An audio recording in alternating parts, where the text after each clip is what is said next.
과거에 도둑질했던 사람들에 대해서 말하고 있는 것이 아니고 현재 지금 도둑질하고 있는 사람들을 향해서 말하고 있습니다. 도둑질을 하고 있는 사람들은 이제 더 이상 도둑질을 하지 말라, 그 뜻이에요. 그러니까 이게 무슨 말이겠어요? 지금 에베소 교회 성도들 가운데 이 도둑질하고 있는 사람들이 있는 거예요.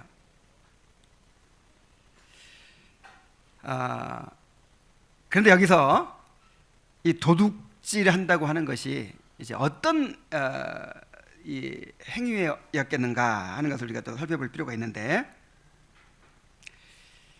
여기서 말하는 도둑질은 경찰에 체포되고 재판을 받고 감옥에 가야 되는 그런 이 절도범들을 가리키는 것이 아닙니다. 이 절도범들만을 가리키는 것이 아닙니다. 아무리 이 행실이 안 좋기로서니 교회 다니면서 그렇게 밤마다 남의 집 담을 넘는 사람들이 어디 있겠어요. 물론 그런 사람들이 있을 수도 있었겠지만 그렇게 많이 있었다고 볼 수가 없죠. 바울이 말하고 있는 도둑질은 그런 명백한 도둑질만이 아니라 이 사람들이 도둑질이라고까지는 정죄하지 않지만 남의 것을 부당하게 소유하고 사용하는 모든 종류의 그런 행위들을 다 포함하는 말입니다. 분명히 옳은 것은 아니에요. 그런데 남들도 다 그렇게 해요. 그게 크게 뭐 정죄받거나 손가락질 받질 않아요. 그래서 나도 모르는 사이에 그렇게 함께 하게 되는 그런 종류의 행위들을 가리킨다고 우리가 볼 수가 있습니다. 예를 들어서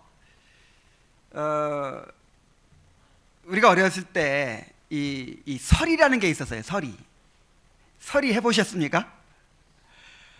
수박 설이도 있고 참외 설이도 있고 닭 설이도 있고. 이 설이가 뭐예요? 도둑질이에요. 사실은 도둑질. 남의 밭에 가서 참외 따먹는 거예요. 수박 훔쳐다 먹는 거예요. 그리고 남의 닭을 잡아다가 구워 먹는 거예요. 그런데 그거를 도둑질이라고 생각하지 않아요. 그냥 재미로 그냥 친구들끼리 어울려서 그렇게 하는 행동이에요. 그러면서 그거를 이제 아주 그냥 영웅시합니다. 그거 잘하는 사람을. 그래, 나는 뭐 어떤 집에 닭을 잡아먹은 적이 있다. 나는 어떤 집에 가서 뭘 한 적이 있다. 저도 수박설이를 한 적이 있어요, 어렸을 때. 물론 이제 그 형들을 따라가 가지고 이 배고파서 먹은 게 아니에요. 이 어거스틴이 회개했던 것처럼 꼭 배고파서 먹은 게 아니고 수박 한 통 따다가 그냥 실컷 먹으면 되는데 그냥 탁 잘라갖고 먹고 또 탁 잘라서 먹고, 그리고 남의 수박밭을 다 망쳐놓은 적이 있어요. 회개했습니다. 그게 명백한 도둑질이죠. 요즘 그렇게 하면 당장 잡혀가요. 큰일 나요. 근데 옛날에는 이제 그런 거 정도는 그냥 좀 봐주고 그런 이제 청소년들이 그냥 재미로 하는 일로 그렇게 여기는 그런 이제 관행이 있었기 때문에 도둑질로 여기지 않았지만 이런 게 다 도둑질이란 말이에요. 옛날에는 이 돌아다니는 개들도 많았거든요. 그냥 사람들 안 보면 잡아먹는 거예요, 그냥. 우리도 그 진돗개 황구를 한 마리 키웠었는데 굉장히 비싼 개였거든요. 근데 그냥 혼자 돌아다니다가 어떤 사람이 갖다 잡아먹어 버렸어요. 그래서 막 경찰에 고소도 하고 막 그런 적도 있었는데,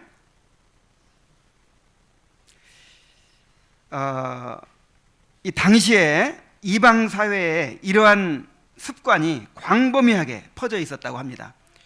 당시에는 노예들이 많았잖아요, 노예들이. 근데 노예들이 그렇게 남의 것을 이렇게 훔치는 그런 습관들이 많이 있었대요.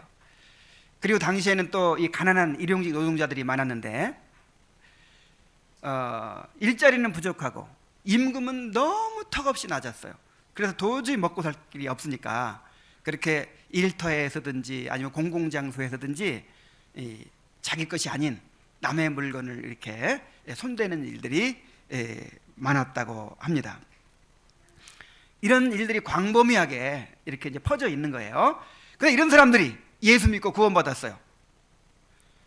그래서 예수 믿고 구원받아서 교회 다니면서도 옛날에 하던 버릇이 있어가지고 참외서리도 하고 또 수박서리도 하고, 그 다음에 남의 물건 훔치기도 하고, 그냥 돌아다니는 개 있으면 잡아먹기도 하고, 막 이런 이제 일들이 있었던 거예요. 그래서 바울이 도둑질 하는 자는 다시 도둑질 하지 말아라, 이렇게 말하고 있는 것입니다. 자, 오늘 우리에게는 그런 일들이 없을까요? 오늘 우리에게도 부당하게 남의 것을 취하는 일이 없는지 우리가 살펴볼 필요가 있습니다. 뭐 지금 수박서리하고 참외서리 하는 사람은 없겠지만 또 오늘날의 방식으로 그렇게 도둑질하는 그런 일들이 있을 수가 있어요. 자, 오늘날의 도둑질은 어떤 것들입니까? 요즘 문제가 되고 있는 것들이 있죠. 서적이라든지 음악이라든지 영화, 이 소프트웨어 같은 것들을 무단 복제하거나 불법적으로 다운로드하는 것. 자, 이런 게 오늘날 이제 옛날 서리하는 것처럼 오늘날에는 도둑질로 여겨지고 있습니다. 또는 다른 사람의 글이나 아이디어를 표절하거나 도용하는 것도 도둑질이에요. 직장에서 공금이나 공적인 물건을 자기처럼 함부로 유용하는 것, 이런 것도 포함될 수 있겠죠. 그 다음에 고용주가 사람을 고용했는데 임금을 착취하는 거예요. 한 10,000원을 줘야 되는데, 시간당 한 10,000원 정도 줘야 되는데 한 3,000원이나 2,000원 주면서 나머지 이익을 자기가 취하는 거, 이것도 여기에 포함될 수 있습니다. 또 반대로 내가 임금을 하루에 10만 원 받고 일하는데 빈둥빈둥 놀면서 한 5만 원어치밖에 일을 안 하는 거예요. 그럼 이것도 피해를 끼치는 거잖아요. 이것도 엄격히 말하면 도둑질입니다.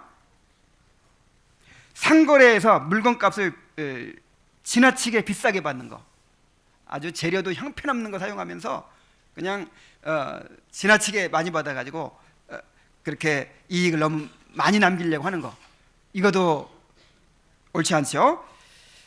물건의 함량을 속여서 파는 거, 이것도 도둑질입니다. 그 다음에 물건을 사는 사람이 지나치게 물건값을 깎으려고 하는 거, 이것도 옳지 못해요. 그 다음에 고리대금하는 거, 또 돈을 빌린 사람이 갚지 않는 것, 이것도 도둑질입니다. 다른 사람의 공을 자기가 한 것처럼 가로채는 거, 이것도 도둑질이죠. 그 다음에 이 마음 도둑질도 있어요. 마음 도둑. 이 성경에 보면은 이제 다윗의 아들 압살롬이 반역을 일으켰죠.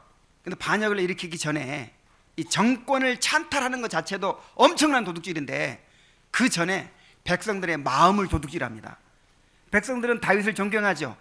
존경하고 이제 다윗을 따르죠. 그래서 다윗에게 이제 뭔가 재판을 받으러 갑니다. 다윗에게 뭔가 의견을 들으러 갑니다. 그러면 압살롬이 중간에 딱 서 있다가, 갈 필요 없어, 가봐야 좋은 얘기 듣지도 못해, 너희들에 지금 왕은 너희들에 관심도 없어, 내가 상담해 줄게, 내가 재판해 줄게. 그러면서 이제 다윗을 향한 그 백성들의 마음을 전부 자기에게 향하도록 그렇게 만듭니다. 근데 사무엘은 이것을 뭐라고 표현했냐면 백성들의 마음을 도적하니라 그랬어요. 그래서 우리가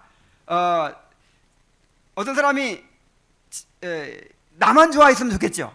나보다 이 사람을 더 좋아하는 거예요. 그래서 자꾸만 이 사람에 대해서 안 좋은 이미지를 자꾸 갖게 만들고, 대신 나를 의지하게 만들고, 나와 더 친하게 만들고, 이렇게 하고자 하는 심리가 있죠. 그런데 이것도 도둑질이에요. 도둑질. 그 사람의 명예와 그 사람의 그 존경과 그 사람의 사랑, 이런 걸 빼앗는 것도 도둑질이라고 했어요. 그리고 흔한 도둑질이 또 있죠. 부당하게 국가의 보상을 받아내는 것, 내가 그런 자격이 없는데 그런 자격을 만들어 가지고 부당하게 보상을 받아내는 거예요. 예를 들어서 어떤 댐을 건설하는데 댐을 건설하기 때문에 수몰 지역이 생기는 거예요. 물에다 잠기는 거예요. 이 계획이 발표되자마자 과일나무를 엄청나게 심습니다. 왜 심죠? 보상받으려고. 돈을 엄청나게 들여서 과일나무를 막 심는 거예요. 이런 게 다 도둑질이에요. 가장 흔한 도둑질, 교통사고 당하면 들어눕죠. 무조건 들어누워가지고 최대한 뜯어내려고 하는 거. 문제는 이러한 행위들을 죄로 여기지 않고 일종의 삶의 지혜로 여기고 능력으로 여긴다는 데 있습니다. 이게 인간의 죄성이에요. 어떻게든 자기 유익을 추구하기 때문에 남이 어찌됐든 손해보든 말든 내 유익을 취하려고 하는 그런 태도 때문에 이런 일들이 다 일어나게 되는 것이죠. 이런 것을 죄로 여기지 않는 것이죠.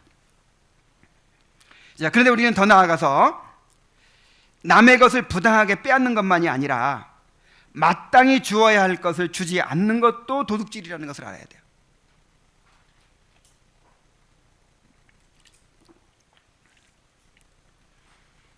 자, 하나님께 마땅히 드려야 할 것을 드리지 않는 것을 도둑질이라고 그랬어요. 말라기 3장 8절에 보면은 사람이 어찌 하나님의 것을 도둑질하겠느냐? 그러나 너희는 나의 것을 도둑질하고도 말하기를 우리가 어떻게 주의 것을 도둑질하였나이까 하는도다. 이는 곧 11조와 봉헌물이라 그랬어요. 이 도둑질한다는 말을 3번이나 반복하고 있죠. 11조는 우리가 가진 모든 것이 하나님의 것이라는 것을 인정하는 우리 신앙의 고백입니다. 11조는 우리 자신을 대표하는 것으로 우리 자신을 하나님께 드린다는 그런 믿음의 고백이에요. 그런데 11조를 드리지 않는 것은 하나님의 것을 도둑질하는 것이 된다는 것입니다. 오늘날 헌금이 복을 받기 위한 자기 의의를 쌓는 수단이 되고 있고, 또 교회에서는 이러한 교인들의 종교심을 이용해서 온갖 명목의 헌금들을 거두고 있어요. 자, 이러한 폐단을 개혁하기 위해서 이제 우리 교회에서는 헌금을 무기명으로 하고, 그 다음에 11조와 또 예배 때 드리는 이런 주일 헌금 외에는 다 없애버렸어요.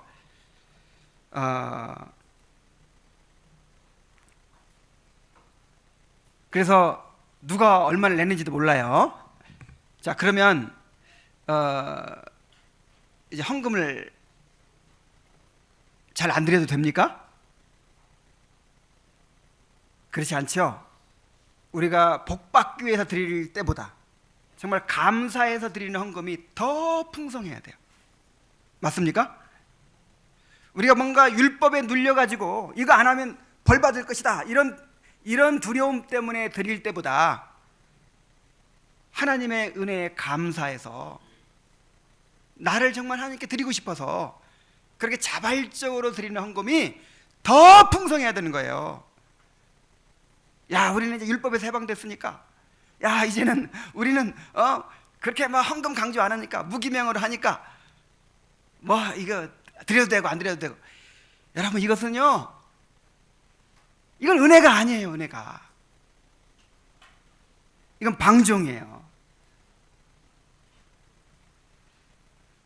그래서 제가 또 다른 고민이 있어요. 우리는 죄성이 있거든요.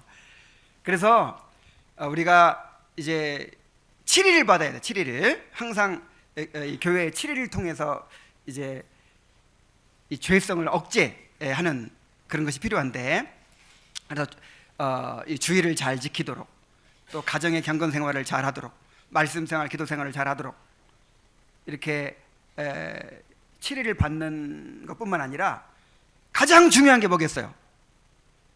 헌금이에요. 헌금. 우리에게 돈보다 더 중요한 게 어디 있겠어요?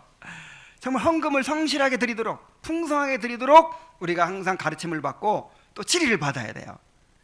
그런데 알 수가 없어. 그래서 지금 우리가 이렇게 무기명으로 하는 거, 그다음에 뭐 이런 게 말하자면 오늘날 시대가 이러다 보니까 좀 뭔가 특단의 조치를 하는 것이지 이게 반드시 옳은 건 아니에요. 그래서 제가 신방할 때 물어봅니다. 성도들의 의무를 어떻게 잘 감당하고 있는지 물어보는 가운데 헌금 생활도 물어봐요. 그럼 어떤 사람들은 우리 헌금 걷는 시간이 없다 보니까 자꾸 잊어버린대요. 11조를 잊어버리고 안 할 때가 있대요. 그러면 안 됩니다. 고린도후서 9장 8절에 보면은 우리가 하나님께 드리는 것을 은혜라고 그랬어요. 은혜. 뭐라고요? 그래서 이 마게도니아 사람들은 우리도 그 은혜에 참여하게 해달라 간절히 구했다는 거예요. 그 사람들은 환난을 받고 있고 정말 엄청나게 경제적인 어려움을 겪고 있는데 우리도 예루살렘 사람들을 구제하는 이 헌금에 참여하게 해달라. 그걸 어떻게 표현하냐면 이 은혜에 참여하게 해달라. 뭐에 참여하게 해달라? 은혜.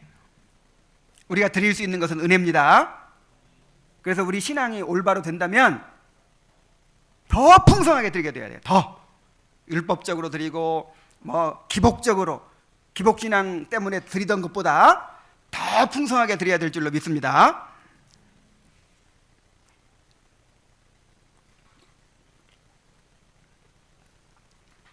자, 이렇게 하나님께 마땅히 드려야 될 것을 드리지 않는 거, 이것도 도둑질이라고 했고요. 그 다음에 사람에게 또 주어야 할 것을 주지 않는 것도 도둑질이 될 수 있습니다. 로마서 13장 7절에 보면은 모든 자에게 줄 것을 주되 공세를 받을 자에게 공세를 바치고 국세 받을 자에게 국세를 바치고 두려워할 자를 두려워하며 존경할 자를 존경하라 그랬어요. 모든 자에게 줄 것을 줘라. 그래서 탈세하면 어떻게 돼요? 세금 안 내면. 이것도 도둑질이에요. 마땅히 세금을 내야 되는데 어떻게든 그냥 세금을 떼먹으려고 하는 거, 이것도 도둑질입니다. 이 모든 것이 자기 자신의 유익에만 지나치게 관심을 갖고 다른 사람에게는 관심을 갖지 않기 때문에 자행되는 그런 죄악들입니다. 이제 이러한 옛사람의 부패한 행실들을 하나님의 미워하시는 죄로 여겨서 단호하게 벗어버려야 될 줄로 믿습니다. 자, 그리고 이제 더 나아가서 우리가 적극적으로 행해야 될 것이 있어요. 모든 계명에는 이 악한 것을 금하는 것이 있고 또 선한 것을 명하는 것이 있죠. 그래서 도둑질하지 않는 것으로 충분하지 않습니다. 도둑질하지 않는 것으로 충분하지 않아요. 그럼 어떻게 해야 되죠? 자기 손으로 열심히 일해서 다른 사람을 도와야 돼. 자, 먼저 돌이켜 다른 사람에게 구제할 것이 있기 위하여 제 손으로 수고하여 선한 일을 하라 그랬죠. 먼저 제 손으로 수고하라 그랬어요. 어떻게 하라? 수고하라. 이 도둑질은 수고 없이 쉽게 살려는 태도에서 비롯됩니다. 인간의 죄성은 일을 좋아하지 않고 힘들게 수고하는 것을 피하려고 해요. 무엇이든 힘써 노력하지 않고 쉽게 얻으려고 합니다. 이것이 바로 도둑놈 심보예요. 그러나 우리가 수고하며 일하도록 하신 것은 하나님이 정하신 삶의 법칙입니다. 창세기 3장 17절로 19절에 보면은 내가 너더러 먹지 말라 한 나무의 실과를 먹었은즉 땅은 너로 인하여 저주를 받고 너는 종신토록 수고하여야 그 소산을 먹으리라. 땅이 내게 가시던 불로 엉겅퀴를 낼 것이라. 너의 먹을 것은 밭의 채소인즉 내가 얼굴에 땀이 흘러야 식물을 먹고 그랬어요. 자, 종신토록 수고하여야, 그 다음에 이마에 땀이 흘러야 먹으리라. 이 땅이 저주를 받아서 이 땅에서 뭐가 날 것이다? 엉겅퀴와 가시가 날 것이다 그랬어요. 그러니까 먹고 살기가 쉬울 것이다, 어려울 것이다? 정말 어려울 것이다. 직장 생활이 쉬울 것이다, 어려울 것이다? 어려울 것이다. 좀 쉽게 살 수 있는 직장 없을까요? 뭘 하면 쉬울 수 있을까요? 공무원 하면 쉬울까요? 뭐 교사, 요즘 잘 나가죠. 교사 하면 쉬울까요? 아, 목사 좋다, 목사. 목사 하면 쉬울까요? 여러분, 이 세상에 쉬운 일 하나도 없어요. 대통령 하면 쉬울까요? 보세요, 대통령 보세요. 아이고, 난 대통령 안 하기를 얼마나 잘했는지 몰라요. 땅에 가시와 엉겅퀴가 나게 하신다고 했어요. 여러분들 직장에 가시와 엉겅퀴 있는 거 지금 하나님의 뜻입니다. 가시와 엉겅퀴가 없기를 바라서는 안 돼요. 그냥 이마에 땀 안 나고 수고 없이 그렇게 그냥 쉽게 돈 벌 생각해서는 안 된단 말이에요. 이것을 우리가 인정해야 돼요. 출애굽기 20장 9절에 안식일 계명을 말씀하시면서 엿새 동안은 힘써 내 모든 일을 행할 것이나 그랬어요. 여러분, 안식일 잘 지키려면요 어떻게 해야 돼요? 엿새 동안은 힘써 일해야 돼요.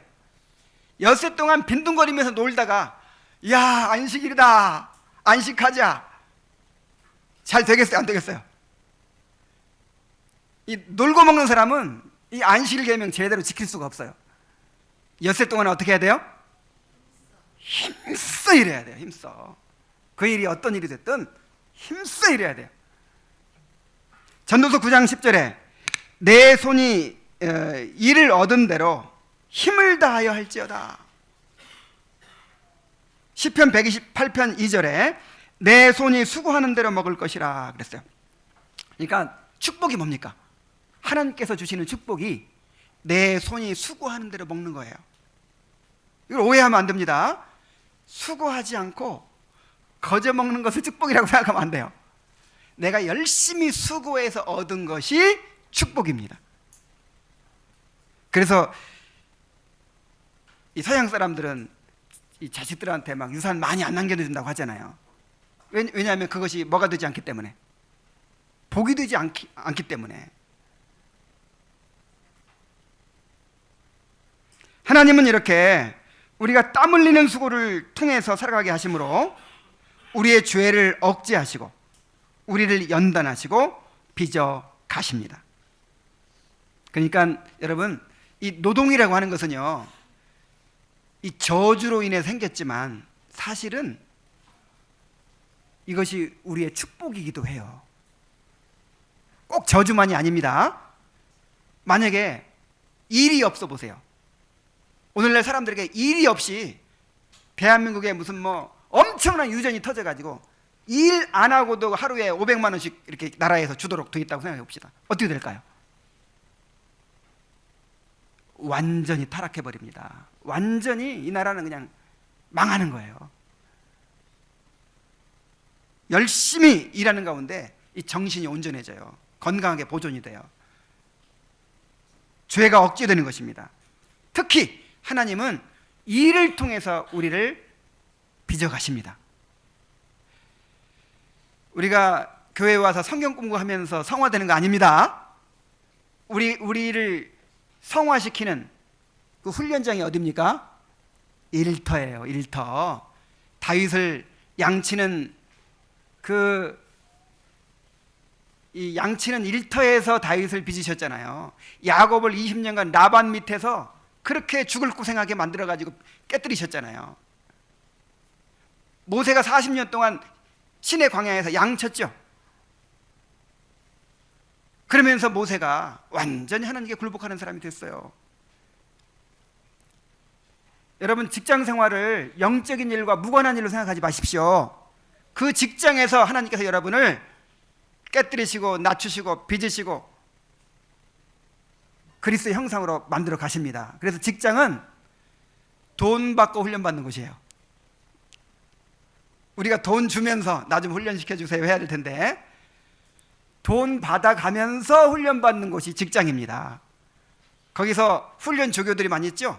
악질 상사도 있고 가시도 있고 엉겅퀴도 있고. 그래서 직장 생활 계속 하다 보면은 정말 깨집니다.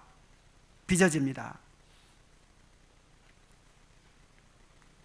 훈련 잘 받으십시오.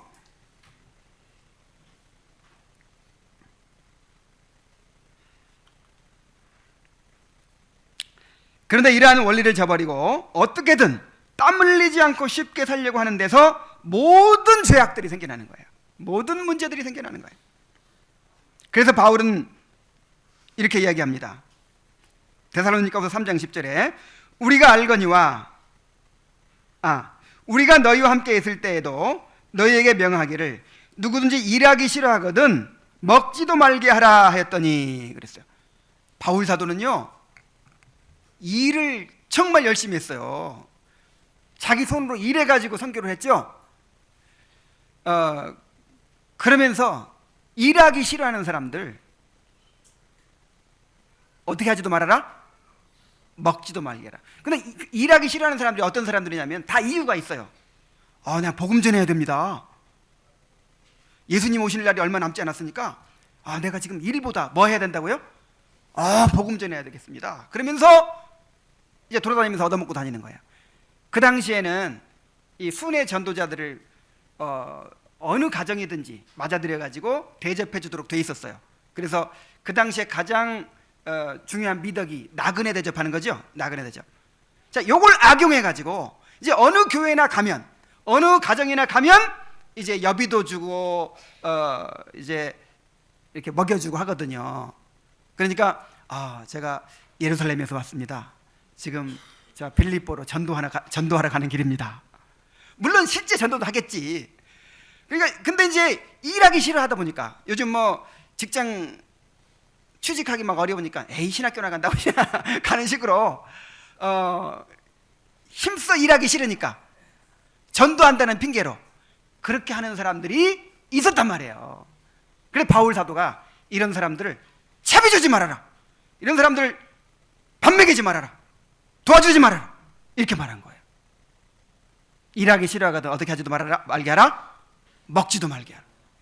그래서 교회에서도 구제를 그렇게 많이 강조하잖아요.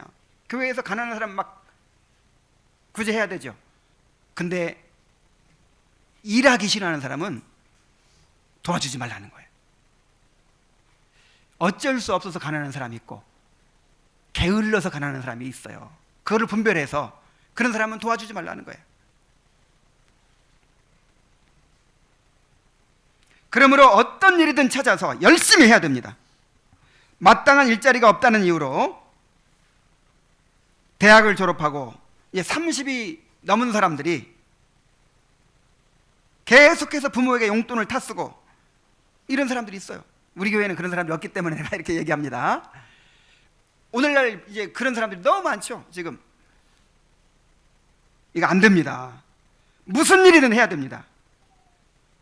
아무리 월급이 적더라도 또 험한 일을 하더라도 일단 해야 돼요.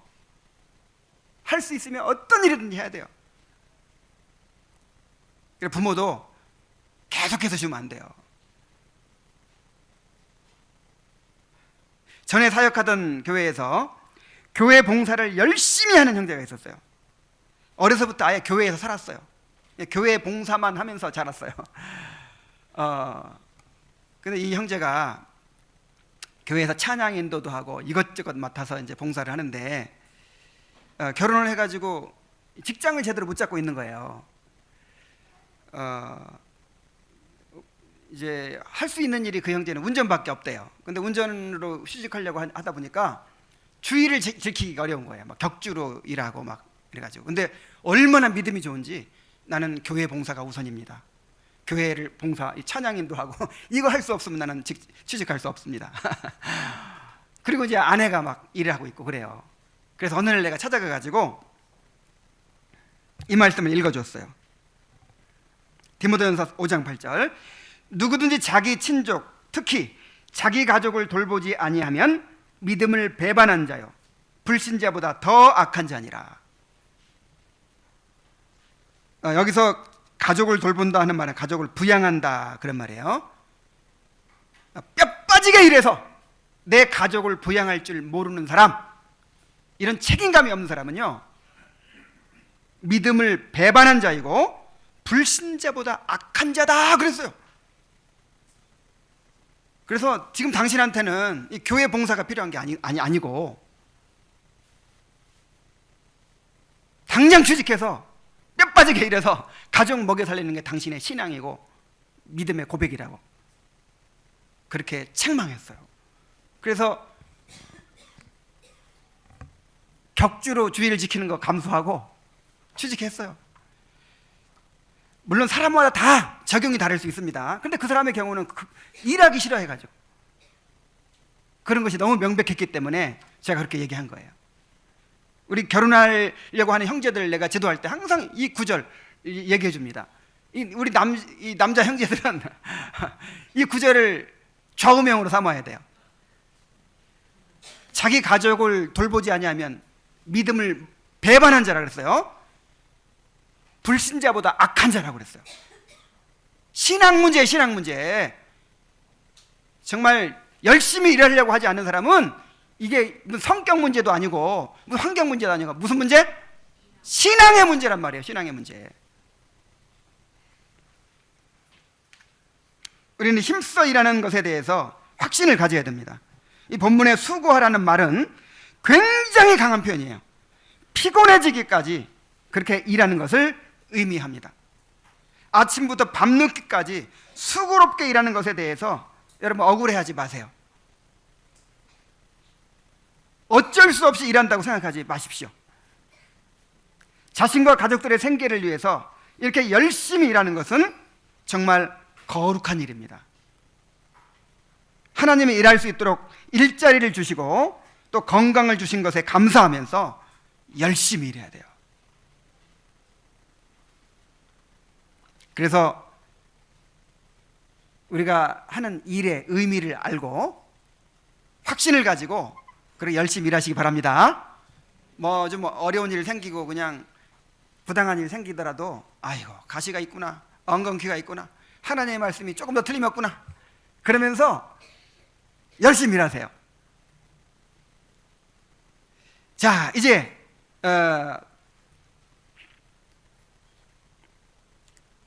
가장 중요한 문제가 남아 있습니다. 도둑질을 안 하는 걸로 충분한 것이 아니고 내 손으로 수고해서 열심히 일해서 먹고 사는 것만으로도 또 충분한 것이 아니고 이 계명을 주신 궁극적인 목적이 있어요. 그게 뭐냐면 돌이켜 가난한 자에게 구제할 수 있도록 그렇게 얘기하고 있죠. 돌이켜 가난한 자에게 구제할 수 있도록 자기 손으로 수고하여 선한 일을 하라. 그러니까 선한 일을 하기 위해서 일해야 된다는 것이죠. 도둑질은 이기심에서 비롯되는 것입니다. 다른 사람이야 어떻게 되든 나만 잘 살면 된다는 생각 때문에 도둑질을 하게 되는 것입니다. 그러나 성령으로 거듭난 사람은 이제 삶의 목적이 달라졌어요. 이제 나 자신을 위해 사는 것이 아니라 하나님의 영광을 위하여 살고 이제 다른 사람의 유익을 위하여 사는 사람이 되었습니다. 자, 우리가 왜 삽니까? 하나님의 영광을 위하여 살고 그 다음에 다른 사람의 유익을 위하여 살아요. 너무 생소합니까? 이것이 우리 삶의 목적이란 말이에요. 그래서 이제 일하는 목적도 달라져야 됩니다. 열심히 일해서 돈을 더 많이 벌어서 나와 내 가족이 잘 먹고 잘 살기 위해서가 아니라 가난한 사람을 돕기 위해서 열심히 일해야 된다는 거예요. 아유, 나 먹고 살기도 힘들어 죽겠는데 다른 사람을 도울 수 있도록 열심히 일하라는 거예요. 이것이 도둑질하지 말라는 계명을 주신 하나님의 의도요, 목적이라는 것입니다. 공동체 안에 가난한 자를 돕는 것을 정말 우리의 당연한 의무로 받아들여야 된다는 것이죠. 신명기 15장 10절에 이렇게 말씀했습니다. 땅에는 언제든지 가난한 자가 그치지 아니하겠으므로 내가 내게 명령하여 이르노니 너는 반드시 내 땅 안에 내 형제 중 곤란한 자와 궁핍한 자에게 내 손을 펼지니라 그랬어요. 자, 땅에는 언제든지 가난한 자가 그치지 아니하겠다. 그러니까 지금 이 말씀은 이스라엘 공동체 안에 주신 것이죠. 그래서 1차적으로 항상 우리는 공동체를 생각해야 돼요. 우리 공동체 안에는 가난한 자가 항상 그치지 않을 것입니다. 물론 더 나아가서는 이 나라에 그치지 않겠죠. 어쨌든 이 공동체 안에 가난한 자가 항상 있을 것이라고 했어요. 하나님이 이렇게 두신다고 했어요. 왜 다 잘 살게 만드시지 않고 항상 누군가는 가난하고 어려운 사람을 두십니까? 그 이유는 뭐냐면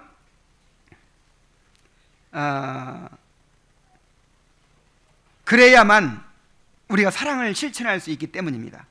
그래야만 주님께 대한 우리의 믿음을 나타낼 수 있기 때문입니다. 그래서 너는 반드시 뭐라고요? 반드시. 그러니까 해도 되고 안 해도 되고가 아니라 반드시 우리 공동체 안에 가난한 사람이 있을 때, 또 우리 교회 밖에 가난한 사람이 있을 때 어떻게?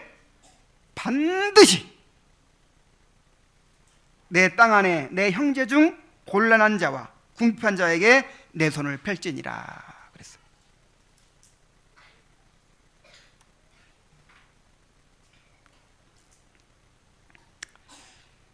로마서 12장 13절에 보면은 성도들의 쓸 것을 공급하며 손대접하기를 힘쓰라 그랬어요. 그래서 여러분 이 구제는 가난한 사람을 돕는 것은 그냥 무슨 뭐 봉사활동 차원이 아니고 어떤 여가 무슨 선용 차원이 아니에요. 이것은 우리가 이 공동체 의식을 가지고 내 가족이다, 한 몸이다라는 의식을 가지고 의무적으로 필수적으로 실행해야 될 그런 명령이란 말이에요. 그래서 칼빈은 이렇게 이야기합니다. 자, 우리 주님은 우리 앞에 가난한 사람들을 놓으심으로써 우리가 어떤 사람들인가를 시험하시고 우리 속에 과연 친절한 마음이 있는지, 혹은 우리가 사나운 짐승들처럼 잔인한지를 보고파 하셨다. 우리 곁에 가난한 사람들 두시고 우리의 믿음을 시험하신단 말이에요. 정말 말로는 하나님을 사랑한다고 하고 말로는 주님을 위해 살겠다고 하는데 정말 그렇게 살고자 하는지 우리 곁에 가난한 자를 두시면서 하나님께서 시험하신다는 거예요. 그리고 심지어 뭐라고 했냐면 가난한 자들은 하나님의 수금원들이다 그랬어요. 뭐라고요? 수금하러 온 거예요. 수금하러.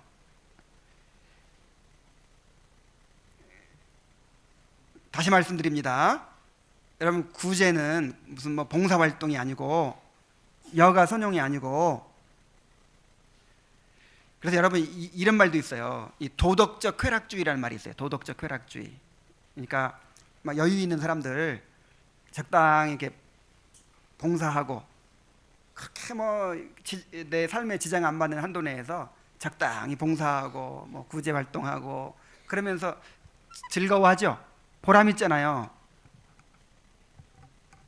얼마나 좋아요. 이렇게 받은 사람들이 이렇게 고마워하고 막 오늘도 착한 일 했다 이렇게 칭찬받고 또 마음 뿌듯하고, 이런 정도를 가리켜서 뭐라고 한다고요? 도덕적 쾌락주의. 여러분, 이 도덕적 쾌락주의를 우리에게 명령하고 있는 게 아니란 말이에요. 한 가족이다, 또 우리 한 몸이다 라는 그런 지체의식을 가지고 내가 배고플 때 저 사람도 배고플 것이다, 내가 추울 때 저 사람도 추울 것이다, 이런 마음을 가지고 그렇게 의무감을 가지고, 이거 해도 되고 안 해도 되는 그런 차원이 아니고 반드시 도와야 되는 의무감을 가지고 그렇게 관심을 가지고 돕는 것이 성경에서 말하는 구제예요. 그래서 사실 다른 사람을 돕는 것처럼 어려운 일이 없죠. 물론 우리 자신이 그냥 가진 것이 없고 먹고 살기가 힘들어가지고 어렵기도 하지만 그 사람이 정말 도움이 필요한지 알 수가 없어요. 그렇죠? 그 다음에 함부로 주었다가는 자존심을 상하게 합니다. 그래서 너무 조심스럽죠. 또 그냥 무조건 막 주다가 아까 바울 사도가 말한 것처럼 일하기 싫어하는 자는 먹지도 말게라고 했는데 이제 이 의존성을 더 키우고 그냥 일하려고는 하지 않고 받으려고만 하고 이런 사람도 있어요. 그리고 안 줬으면 아무 문제가 없는데 자꾸 주려고 하다가 보니까 상처받는 사람도 생기고 불평도 생기고 원망도 생길 수가 있어요. 그래서 참 안 주는 것도 문제지만 뭔가 주려고 하는 것도 굉장히 어렵단 말이에요. 그러나 사랑은 모든 어려움을 다 감수하는 것입니다. 이런 어려움들을 다 감수하고서라도 정말 줘야 돼요. 주고자 해야 돼요. 얻을 때는 직접 주는 것이 더 좋을 수도 있어요. 직접 찾아가서 만나서 이렇게 사랑을 표현하면서 위로하면서 그렇게 주는 것이 아주 효과적일 때가 있어요.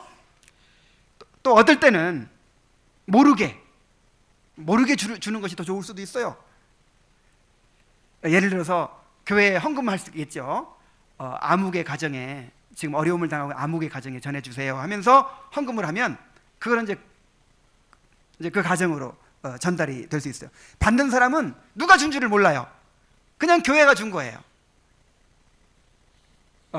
준 사람도 자기를 드러내지 않았으니까 뭔가 부담 가질 필요 없고, 근데 꼭 이런 방법으로만 줘야 된다는 건 아니에요. 이렇게 주는 것이 좋을 수도 있다 이 말이죠. 또 아예 그냥 교회에 맡겨서 구제 헌금이라는 명목으로 헌금해가지고 교회에서 판단해가지고 필요한 사람을 주십시오 이렇게 주는 방법도 있어요. 어쨌든 정말 우리가 구제하는 일에 참여해야 돼요. 이것은 여유 있는 사람들만의 일이 아니고, 이것은 뭐 특별 행사로 하는 것도 아니고 봉사활동이 아니고 우리의 신앙의 일부예요. 신앙생활의 일부예요. 그리고 여러분들 가운데 우리가 살아가다 보면 어려움을 겪을 때가 많이 있잖아요. 자, 어려움을 겪으면 어떻게 해야 돼요? 이것도 교회에 알리고 또 치리를 받아야겠죠. 그래서 우리가 주기도 잘 줘야 되겠지만 때로는 잘 받을 줄도 알아야 돼요. 아니 뭐 받는 걸 그냥 자존심 상해하고 막 교만입니다. 교만. 하나님께서 낮추시고 때로는 다른 성도를 통해서 도움을 받도록 하셨는데 이라는 거 받지 않겠다고. 교만이에요.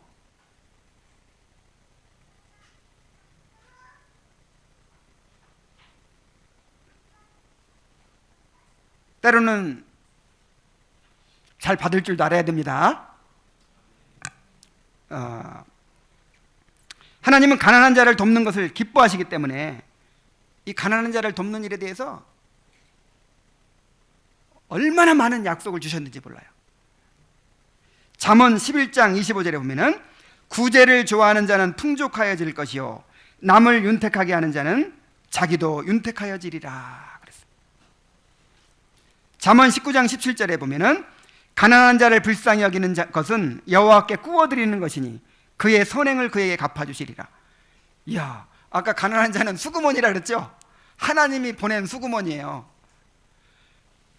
그래서 그 수구마로 왔는데 안 주면 어떻게 돼요?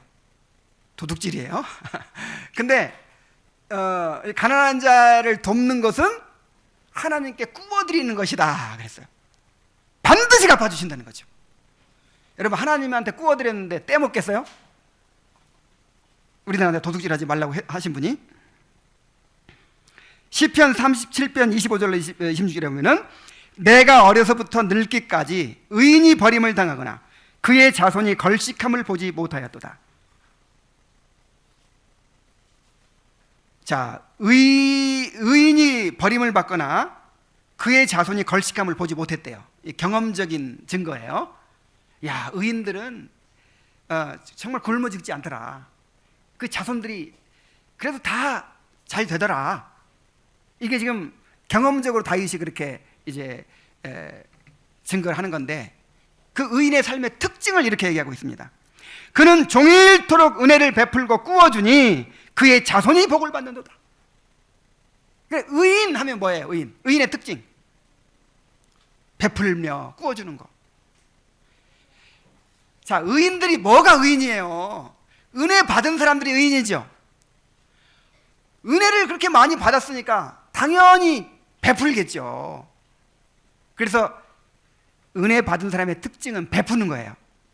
아까도 말씀드렸지만 하나님께 후히 드리는 것이고 다른 사람들에게 후히 베푸는 것이 구원받은 성도의 특징입니다. 어디서 이상한 소리 듣고 어디서 뭐 좀 듣고는 11조 제도가 오늘날에는 없는 거야 하면서 뭔가 이렇게. 여러분, 11조 제도 왜 반대하죠? 얼마나 더 드리고 싶어서 반대하는 거예요? 나 그렇게 물어봐요. 목사님, 오늘날 11조 제도가 있는 겁니까 없는 겁니까? 그래요? 얼마나 더 드리고 싶은데요? 10에 5조 드리세요. 11조가 불만이면 얼마나 더 드릴 수 있어요? 뭔가 좀 알고 한다는 사람들이 마음이 좁아져요. 이렇게 교회에서 어떤 의무를 안 하려고 하고 희생을 안 하려고 하고, 이건요 완전히 신앙이 잘못된 거예요. 여러분, 그렇게 되면 망하는 길이에요. 더 은혜가 풍성해져야 됩니다. 하나님 앞에 후히 드려야 되고요, 다른 사람 후히 나눠야 돼요. 정말 자기 희생을 알아야 돼요. 개혁신앙이라 하면서, 여러분, 이 신앙의 세 가지, 참된 신앙의 세 가지 요소가 뭐라 그랬어요? 자기 부인, 십자가, 그다음에 영생에 대한 묵상이라고 했죠. 자기 부인과 십자가가 없으면 그 신앙은 가짜예요. 여러분, 점점 배워갈수록, 점점 신앙이 성장해 갈수록 나를 부인하고 나를 희생할 줄 알아야 그게 온전한 신앙이란 말이에요. 근데 그렇게 안 하는 사람들이 또 말은 많이 해요. 옳은 소리는 많이 해. 정말 열심히 희생하는 사람은요 말이 없어요. 자, 한 구절만 더 봅시다. 이사야 58장 9절로 11절. 우리 이건 다 같이 찾아봅시다. 이사야 58장 9절로 11절입니다.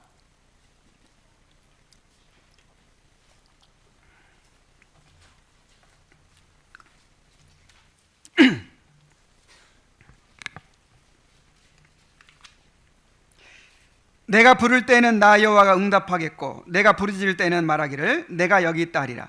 만일 내가 너희 중에서 멍에와 손가락질과 허망한 말을 제하여 버리고 줄인 자에게 내 심정을 동하며 괴로워하는 자의 마음을 만족케 하면 내 빛이 흑암 중에서 발하여 내 어둠이 낮과 같이 될 것이며 나 여호와가 너를 항상 인도하여 마른 곳에서도 내 영혼을 만족케 하며 내 뼈를 견고케 하리니 너는 물된 동산 같겠고 물이 끊어지지 아니하는 샘 같을 것이라.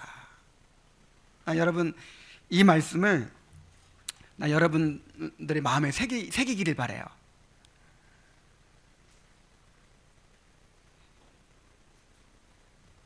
우리 자신에게 집중하고 살면 불행해질 수밖에 없습니다.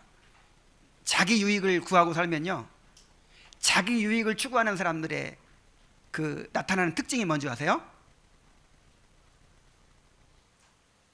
멍에와 손가락질과 허망한 말이에요.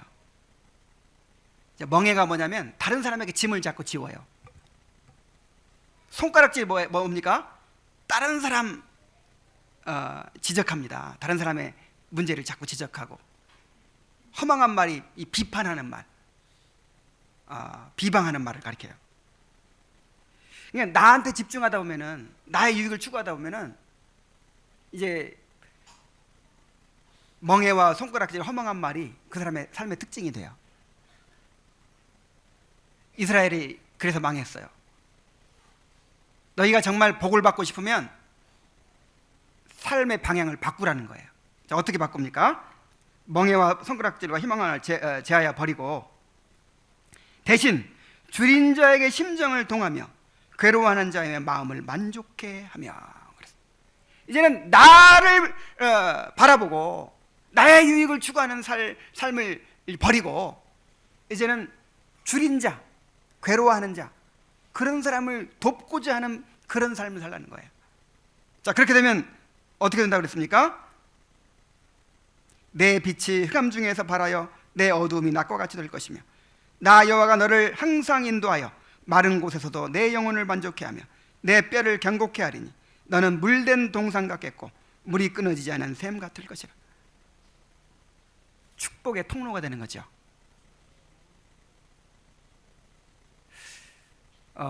저는 누가 했는지는 모르겠지만 제가 청년 때 이 말을 어디서 보고는 계속 그것을 마음에 이렇게 새기고 항상 자주 인용하는 말이 있어요.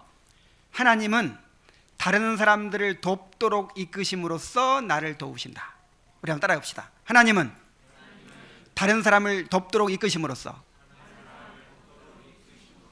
나를 도우신다.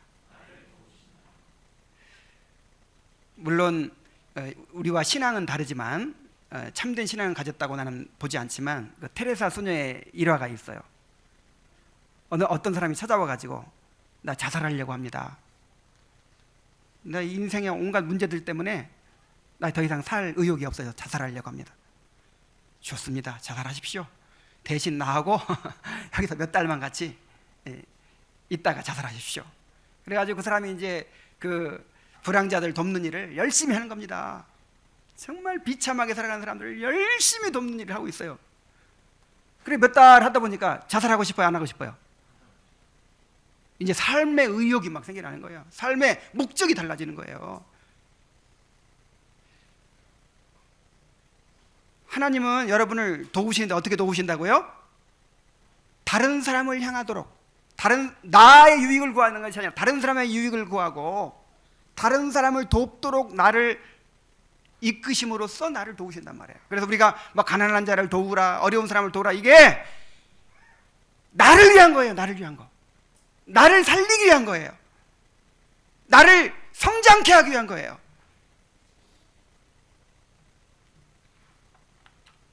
물된 동상 같고 물이 끊어지지 않은 샘같이 만들어주기 위해서 그렇게 하나님께서 우리에게 명령하시는 것입니다.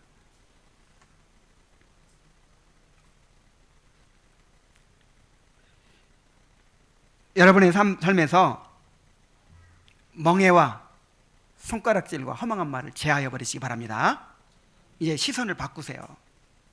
이제는 줄인 자에게 심정을 동하며 괴로워하는 자의 마음을 만족해 하는 일에 집중하세요. 그래서 여러분의 삶이 물된 동상같이 되고 또 물이 끊어지지 않는 샘같이 되기를 바랍니다. 자, 우리 옛사람은 내 스스로 하나님이 돼서 내가 주인이 살아가는 삶이죠. 그럼 내가 이 땅에 자원을 쌓아서 내 안전과 행복을 확보해야 되기 때문에 항상 피곤해요. 그래서 거짓말하는 습관이 생기고 분노하는 습관이 생기고 도둑질하는 습관이 생겨날 수밖에 없습니다. 그러나 새 사람은 하나님이 나의 하나님이 되어주시는 삶입니다. 그래서 거짓을 버리고 진실을 말할 수 있고 분노를 버리고 온유할 수 있고 도둑질하는 습관을 버리고 자신의 것을 다른 사람에게 줄 수가 있는 것입니다. 우리 안에 남아있는 모든 도둑질하는 습관을 버리고 우리 손으로 열심히 수고해서 일하면서 다른 사람을 돕기 위해 살아가는 그런 성도들이 되기를 간절히 바랍니다. 기도하겠습니다. 은혜로우신 아버지 하나님,